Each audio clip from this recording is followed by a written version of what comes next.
ये 3 दिन पुरानी पेंडिंग वीडियो है। दुकान पे आने के बाद सबसे पहले इस भाई को 1 किलो चिकन खरीद के रेडी करा। उसके बाद हमने हमारी बिल्ली को चिकन दिया। उसके बाद चहल पहल भी कुछ ज़्यादा हुई थी, रेगुलर 4 ग्राहक आ गए थे। हमने ये वाले भाई को 1 किलो चिकन खरीद के दिया। उसके बाद 1 किलो ही प्लस करके इन्होंने डबल से 1 किलो चिकन खरीद के दिया, 2 किलो हो गया।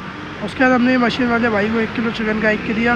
इनकी पेमेंट आई 200 रुपये, 100 रुपये पुराने। उसके बाद ये वाले भाई आ गए, इनको 100 रुपये का मुर्गा दिया, अक्का मुर्गा खरीद के दिया। इन भाई की पेमेंट आई 100 रुपये, भाई की उधारी में आ गए।